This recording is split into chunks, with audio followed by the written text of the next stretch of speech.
केजरीवाल साहब दिल्ली का मॉडल दे रहे हैं। दिल्ली के मॉडल में क्या कह रहे हैं कि हम स्कूल अच्छा कर देंगे। पंजाब का स्कूल खराब है, बताइए। मैंने खराब है तो बोल दीजिए। सरकारी आंकड़ा कहता है, हमारा नहीं, मोदी जी का। हमारा होता है तो आप कहते कि आपकी सरकार है, आपने अपने हिसाब से आंकड़ा छपा लिया है। मोदी जी का आंकड़ा कहता है कि पंजाब का प्राइमरी स्कूल देश में नंबर 1 है। ह्यूमन डेवलपमेंट इंडेक्स को आप उठा करके देख लीजिए, पंजाब की हालत बेहतर है। पंजाब की हालत बेहतर नहीं होती तो हम बिहार से आकर के आपका धान क्यों काट रहे होते? अगर हमारी हालत बेहतर होती तो आप बिहार में आकर के हमारा धान काट रहे होते। खाया हुआ शरीर और नहाया हुआ शरीर को छुपाया जाता है नहीं। आपकी हालत बेहतर है, आप देश से तुलना कीजिएगा तो आपकी हालत बेहतर है। कनाडा से तुलना कीजिएगा तो आपकी हालत खराब है। कनाडा से तुलना कीजिएगा तो आपकी हालत खराब है, क्योंकि कनाडा की हालत अगर हमसे खराब होती तो फिर वैंकूवर से लोग जो है जालंधर आ रहे होते। जालंधर के लोगों को वैंकूवर जाने की जरूरत नहीं थी। तो दिल्ली के मॉडल में कुछ भी ऐसा नहीं है जो पंजाब के पास ऑलरेडी नहीं है। उल्टे दिल्ली के लोग, पंजाब का चुनाव है तो कुछ बात बहुत चालाकी से छुपा रहे हैं। पहली बात, आप सब लोगों को मैं याद दिला देता हूं, बाकी निर्णय आपका है। 3 काले कृषि कानूनों का जब विरोध हो रहा था, किसान दिल्ली के बॉर्डर पे बैठे हुए थे, तो केजरीवाल साहब की सरकार ने सबसे पहले उस कानून को नोटिफाई कर दिया था। अरे भाई, दिल्ली में तो खेती होती भी नहीं है उस लेवल पे, तब भी आप कृषि कानून को लागू कर दिए थे। जब थू हुई और कोई बताया कि अरे महाराज चुनाव होने वाला है, पंजाब में लोग जूते मारेंगे, तो फटाफट उन्होंने उस नोटिफिकेशन को वापस लिया था। अक्सर जब दीपावली के आसपास आप न्यूज चैनल को खोलेंगे तो दिल्ली की हवा खराब रहती है। दिल्ली की हवा जरूर खराब रहती है, लेकिन दिल्ली का वातावरण ये लोग ऑलरेडी खराब करके रखे हुए हैं। उसमें आपको बार बार एक बात बोली जाएगी कि पंजाब के किसान पराली जलाते हैं, इसीलिए दिल्ली सांस लेने के लायक नहीं है। एक बात बताइए अपनी ईमानदारी से, अभी तो पराली नहीं चल रही है ना, अभी सबके हाथ में मोबाइल है ना, तो अभी दिल्ली का एयर क्वालिटी आप देख लीजिए। क्या अभी दिल्ली की हवा ठीक है? अभी दिल्ली की हवा साफ है? अगर अभी दिल्ली की हवा साफ नहीं है तो बिला वजह आप पंजाब के किसानों को क्यों बदनाम कर रहे हैं? सुप्रीम कोर्ट ने कहा है कि सिर्फ किसानों की पराली से प्रदूषण नहीं होता है। दिल्ली के पास देने के लिए कोई मॉडल नहीं है, इसीलिए आप लोगों ने एक बदलाव महसूस किया होगा। 2017 में आम आदमी पार्टी के नेताओं का भाषण उठा करके देख लीजिए, हमारा वाला भी रिकॉर्ड करके रखिएगा, उठा करके देख लीजिए। उसमें वो धर्म की बात नहीं कर रहे थे। 2022 में जब चुनाव हो रहा है और इस साजिश को आप सब लोग समझिए, तो आम आदमी पार्टी के नेता वही भाषा बोल रहे हैं जो भाजपा के नेता उत्तर प्रदेश में बोल रहे हैं। आम आदमी पार्टी के नेता ने कहा कि दिल्ली, हमसे कुछ लोग आकर के मिले और कहा कि हिंदू खतरे में महसूस कर रहे हैं।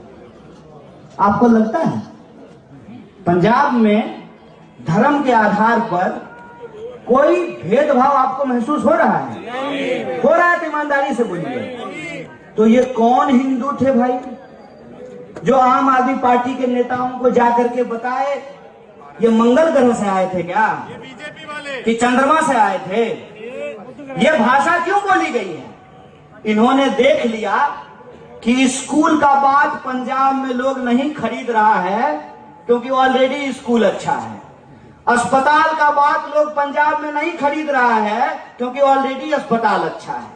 रोजगार का बात लोग पंजाब में नहीं खरीद रहा है क्योंकि लोग पूछ लेता है कि जो आप पंजाब में करना चाहते हैं। अरे बंद क्यों कर दिया? हाँ चल रहा है। नहीं, हर बात के लिए मोदी जी थोड़ी जिम्मेवार है। उन्होंने देखा कि बेरोजगारी के सवाल पे लोग पूछ रहे हैं कि दिल्ली में आप बेरोजगारी भत्ता क्यों नहीं दे रहे हैं। यहाँ कह रहे हैं कि हम शिक्षकों को वेतन देंगे, और जिस वक्त वो शिक्षकों को वेतन देने की बात कर रहे हैं उसी वक्त आंगनवाड़ी के लोग जो काम करते हैं दिल्ली के मुख्यमंत्री के घर के बाहर प्रदर्शन कर रहे हैं। मैं भी दिल्ली में रहता हूं, किसी बेरोजगार को कोई बेरोजगारी भत्ता नहीं मिला है। जब ये सारे सवाल नहीं बिके तो फिर वो आ गए धर्म पर। मैं आप तमाम पंजाब के आदरणीय लोगों से ये कहना चाहता हूं कि ये धर्म का झगड़ा खतरनाक है। कभी भी कीचड़ को कीचड़ से नहीं साफ किया जा सकता है। आप रास्ते से जा रहे हो, आपको कुत्ते ने काट लिया तो आप पलट करके कुत्ते को काट लेंगे। पहले ये लोग भाजपा के सामने रोजी रोटी, कपड़ा, मकान, शिक्षा, स्वास्थ्य, सड़क, बिजली, पानी की बात किया करते थे।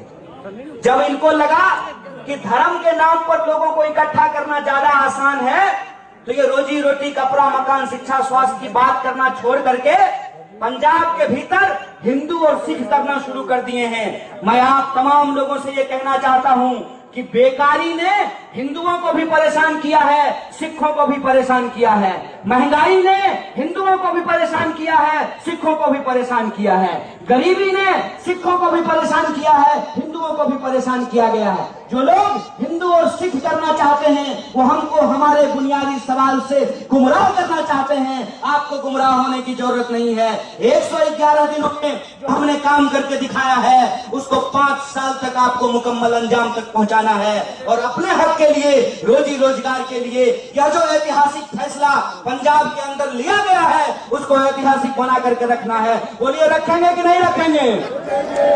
पक्की बात भाई। पंजाब के लोग जो वादा कर देते हैं तो फिर सर कट जाए, अपने वादे से नहीं झुकते हैं। और मैं दिल्ली की एक बात आपको बता देता हूं, मैं दिल्ली में रहता हूं।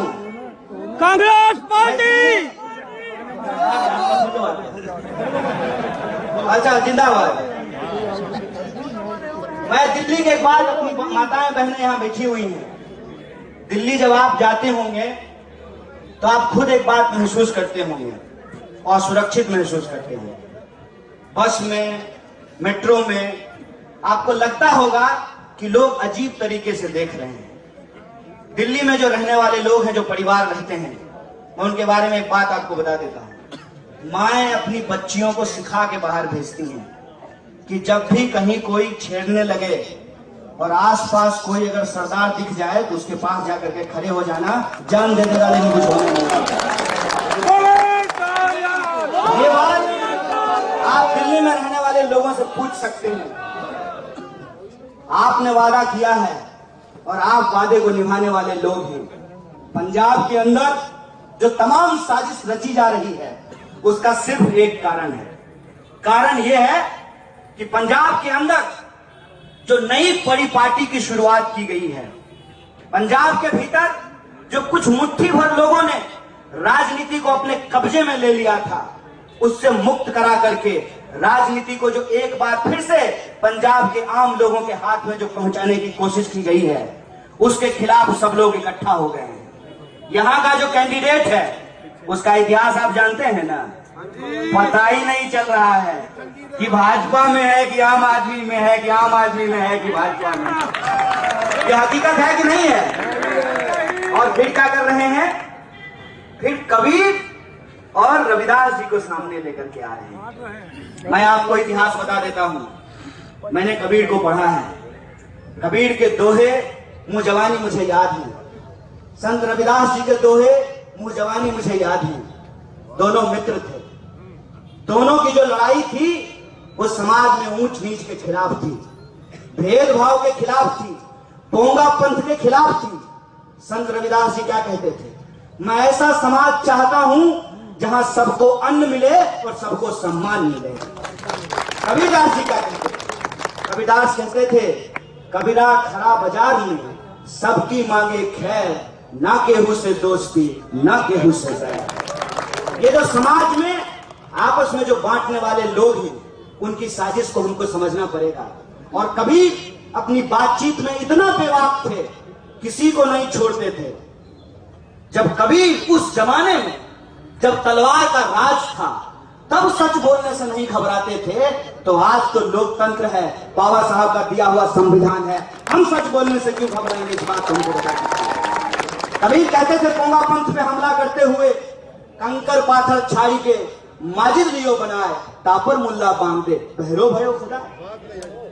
कबीर कहते थे कि पाथर पूजे हरि मिले तो मैं पूजूं पहाड़, उससे भली तो ये चाक है जिसे कूट पीट करके ये खाता है संसार। ये जो हमारा इतिहास है, ये जो हमारी विरासत है, उस विरासत को हमको जिंदा रखना है। और आप गुरु नानक देव सिंह जी के विचारों पे चलने वाले लोग हैं। क्या कहते थे नानक साहब? नानक साहब के पास एक बार एक साहूकार आया और कहा कि चलिए हमारे घर रोटी खाने के लिए। नानक साहब ने कहा कि नहीं जाएंगे। एक गरीब आया, एक मजदूर आया, कहा चलिए हमारे यहाँ रोटी खाने के लिए। बोले मैं चलूंगा आपके यहाँ। साहूकार को जब ये बात पता चली, साहूकार गुस्से में आ गया। साहूकार बोला कि आप हमारी रोटी क्यों नहीं खाए? देव जी ने कहा कि आपकी रोटी से मुझे खून टपकता हुआ दिखाई देता है। ये जो है पसीने की कमाई है, मेहनत की। ये जो आज राजनीति के भीतर लूट की संस्कृति पैदा हो गई है, इस संस्कृति को बदलना चाहिए।